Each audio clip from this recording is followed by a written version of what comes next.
Welcome to the first in this new series on Sky News, The Interview. Our guest is former Prime Minister John Howard. We'll be talking about the economic crisis, the state of the Liberal Party, why he lost the last election, and life after politics. Nothing is off limits, and this interview is unedited. So let's get straight into it. John Howard, welcome. Hello, David. It's been a big week in politics. The budget, threats of an early election. Do you miss it? Oh, you always miss something that's been part of your life for 33 years. Of course, I would have liked to have won the last election, but I didn't, and I've moved on. But I still retain, obviously, a great interest in my own party and more importantly, an interest in the future of my country. So I'll never lose those passions, but it's an adjusted passion. I enjoy what I'm now doing, and I don't have regrets and personal recriminations, and I had a good run, and I think I did some good things for Australia, and that's what mattered to me, and that'll always be my view. I want to get to some of those things and some of your thoughts on the economy in this week's budget in a moment, but let's get this out of the way first. Are you to blame for the Liberals now being in opposition? Look, when you're the leader, you accept responsibility for everything. If you're asking me why did we lose the election, we lost it for a variety of reasons. I think the it's time factor was part of it. I think climate change was part of it. I think, oddly enough, relative cost of living pressures were part of it. Even though the country was remarkably affluent, everything becomes relative after a while. And if you've taken out a loan a couple of years ago and the interest rate is 6% and now it's 7%, well, you feel worse off. And I think work choices was part of it. There's never one simple explanation. Being in office for more than a decade in the modern world is pretty unusual, and I think that was a factor as well. I note you mentioned work choices only at the end of that explanation. Do you regret work choices? No, I don't regret work choices. I don't regret any of the major things I did.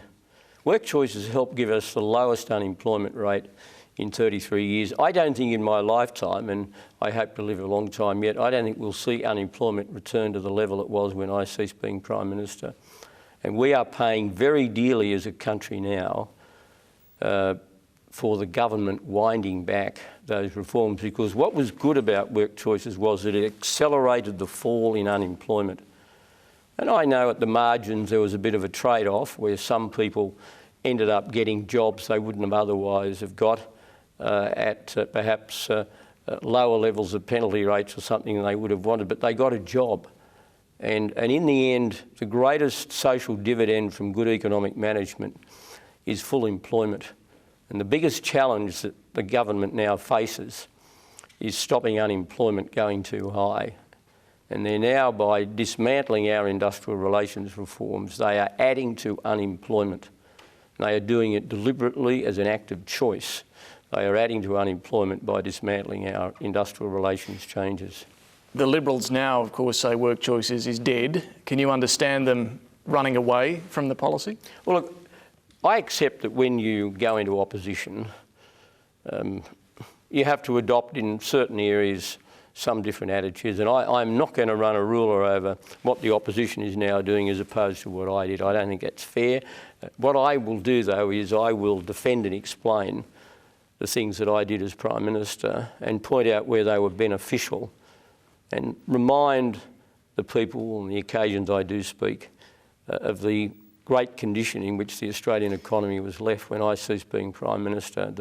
And Mr Rudd, if he were honest with himself, ought to thank me every night for the state of the Australian economy that he inherited on the 24th of November 2007, because the strengths it now has in the face of this global downturn are the strengths given to it by my government. We'll get to that in a moment. Just thinking of 2007 though, when did you know you'd lost? I didn't know I'd lost until about an hour after we'd been counting. I feared from early on in 2007 that we were going to lose because the polls were against us, and I felt moving around, although there was no hostility, that people were looking at an alternative, but you keep fighting until the end, and you never really know until the end. But David, I played the democratic game. and the Australian people were good enough to have me as their Prime Minister for almost 12 years, and I have no bitterness, I feel no recrimination, and I don't have regrets. If I had my time over again, I wouldn't have reversed any of the major policies that I introduced. I'm proud of them, and I think they contributed to the well-being of the country. How difficult was it losing your own seat? That really didn't faze me all that much because it had become a marginal seat.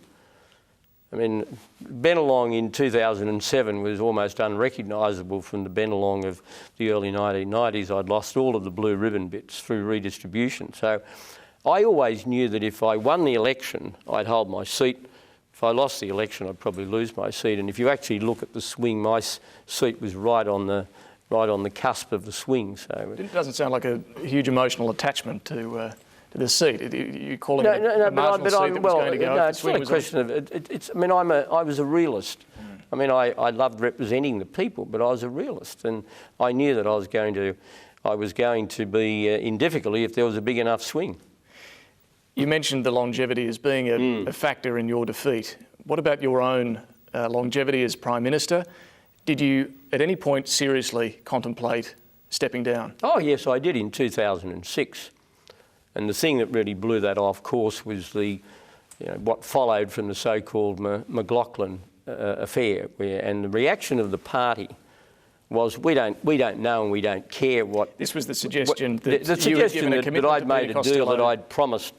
I mean, there was no deal made. Sure, we had a meeting and we talked about the length of time that I might serve, and I certainly indicated that I wasn't going to be there forever, and I've said that time without number since. But the point is there was no deal, there was no handshake, and Peter after that meeting kept reserving the right to run himself, which was perfectly okay. But if that hadn't have happened, if that thing had not occurred in 2006, the party would not have put pressure on me to declare my intentions, and I'd have gone at the end of that year if things had been different. But what happened was that just about everybody in the party came to me and said, we do not want you to go.